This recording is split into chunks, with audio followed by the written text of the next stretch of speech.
can pick up a mic if you have. So let's just start with how are you feeling? Where are you at with your rehab process? What are you doing? All that. I'm feeling great, actually, just watching the games, learning from the vets that's out there playing, learning from my teammates, and really just putting in work, just getting ready for next year. So, hey, James. What has, I guess, you maybe talked about it before, but keeping an even keel through all of this and staying positive when things haven't really gone the way you planned here the last couple of years. Have you managed it all? Have you dealt with all this emotionally, you think? I just stayed strong. Of course, I had some hard times because, just me being a competitor, I want to obviously be out there playing with my teammates, but just keeping the even keel head and just making sure I reassure myself that I'm young. I'm 21 years old, so I got a long career ahead of me. So it's really just taking it one day at a time, just keep working. That's really it. James, were you interviewed as part of that IARP process? And what is your hope for Memphis basketball going forward? No, I wasn't interviewed for it, but in terms of Memphis basketball, you talking about as a college? I feel like it's going to go well. Penny knows he's doing, so he's going to have a lot of great players come to his program. So yeah, it's going to go really well. James, throughout. Oh, okay.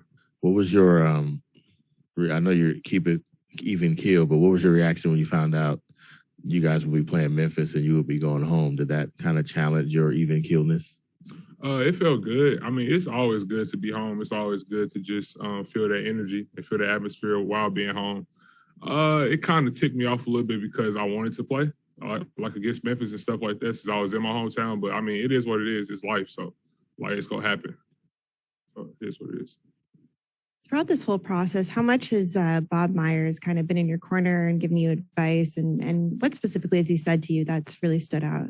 Really, what Bob said to me is just to keep working. Simple. Me being a young player coming in, I still got lots to learn. So yeah, just keep working on my game, and just keep putting in work. That's really it. So Steve said that it's kind of beneficial that you can watch a guy like Jaron Jackson Jr. and see what he's able to do after he went through a very similar injury as you. Have you kind of been watching him and maybe drawn inspiration or motivation from how he's been able to bounce back? Yeah, I've been watching him. I also been watching his tendencies as well, but I've been watching his moves, how he get into the paint, how he maneuver around the post perimeter area and just the post area as well. So just seeing all that stuff, just taking a lot of moves from different players and just trying to add it to my game. So, and this is a little off topic, I guess, but Steve said that you were able to have a home cooked meal and spend time with your family. What was that like? What was the home cooked meal? What did Mom make?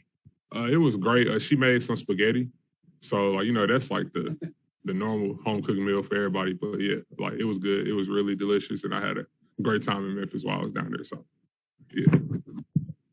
James, these last 3 years obviously haven't maybe gone as well as you expected since you left East High School, but just what have you learned the most just through this process? Obviously, you talk about being even keeled and mature, but maybe specifically, what have you learned about yourself during these 3 years trying to get back to basketball or just growing as a person even more? I know I have talent. I know I have the skill set, but it's really just I learned a lot about myself during this process. So it kept me way more grounded, and it humbled me even more. Just to say to myself that the game of basketball can be taken away from anybody at any given moment, but it's how you bounce back from that. So it's how you respond to that. So really, I'm just keeping the even keel head, just keeping my mentality right, and just staying up, staying elevated, and just making sure I stay positive. So. Has it been hard? Has it been harder to bounce back because you've had the setbacks the last 3 years? Has it been harder to kind of keep that bounce back attitude? No, it's all in the mental, and also that's in my DNA. So I'm not gonna ever give up, no matter how hard it get. I ain't never giving up. What are your expectations for yourself next year? Really just to come in, have fun, and just help the team win, and just play my role. You've had two major setbacks this season, and then when you learned that you were going to be shut down for the rest of the year, how did you talk about being even keel, but I can't imagine, receiving that news, how challenging and maybe emotional that might have been for you. Just to be honest, I was pissed because I wanted to play, and also I wanted to play this season, but I mean, it is what it is. It's life. But I'm just going to take it one day at a time. God got me, and I don't got to worry about anything. I just got my faith, and that's the only thing I need. Did you feel like you could play? I mean, yeah, but I mean, obviously, it's just more next year oriented. So, Hey, James, what have you learned the last few years being around Kevon Looney, both with how he's approached his role as well as staying healthy after struggling with injuries earlier in his career? He gave me a lot of like advice about the injuries that he had to go through, like during his young years in the league. So that gave me a lot of motivation to keep going as well. And also, he just told me just to keep working and just to make sure I keep my head down and just grind. So, yeah. What advice sticks with you in regards to the health part?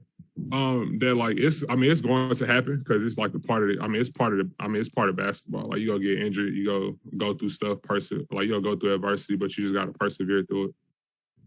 What do you feel like watching Kuminga get that start, get these minutes in the playoffs? A guy who's even younger than you, and obviously so athletic. What do you get out of watching him? I feel good that he's out there experiencing, out there soaking it all in, and like I'm proud of him. So yeah, like he deserved it. James, Jokic won MVP and Embiid was an MVP candidate. Mm-hmm. Do you feel like centers are back in the NBA, and does that feel good knowing that your time is coming? Yeah, it feels very good. It actually gives me a lot of inspiration as well. Like I look at them dudes as inspiration, and I look at their film a lot so I can add stuff to my game. So I'm always a student of the game, always.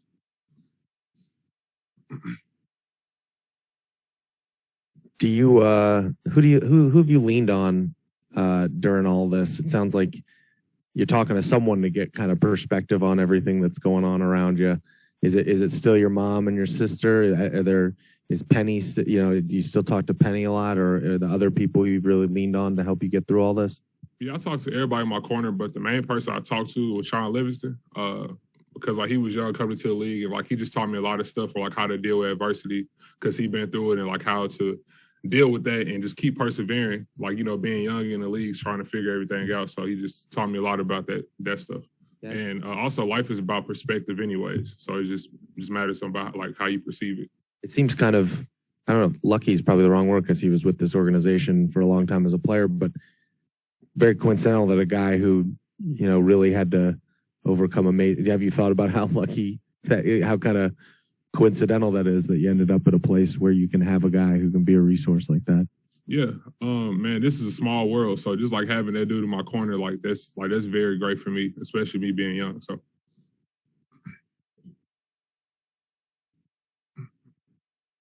A couple on Zoom real quick. Anthony Slater, go ahead. Yeah, do you have a sense of when you maybe can get back to fuller contact, and then also do you feel like you're going to be able to play in summer league?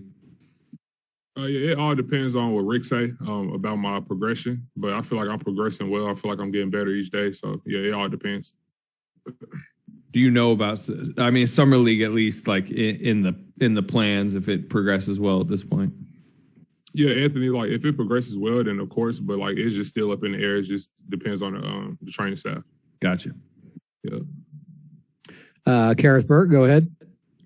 Hi, James. Just thinking about your basketball journey since college, when you decided to leave college, you had to wait for draft night, and then you get to the Warriors and you have to wait to get through all these injuries. What has waiting done to your heart? It made me stronger. It just depends on how you respond. I can easily give up and be like, oh, no, I don't want to do this, but that's not in my DNA. I'm going to keep working and just keep persevering because I got my faith and I got God on my side, so I'm not worried about anything. All right, one last one. Mark Haynes, go ahead. Hey, what's up, James? Just was wondering, I know you said you talked to a lot of people throughout this time. Has any, players outside of the Warriors organization or maybe retired players, have anybody like that reached out to you to give you some words of advice? I talked to Tyson Chandler a lot, and also I talked to obviously Shaun Livingston and just different players like that. They just give me a lot of information on how to maneuver in this league and what stuff that I need to learn to develop my game, and just going through injuries, how can I persevere through that? So I've been asking a lot of questions, and they've been giving me a lot of great answers. So.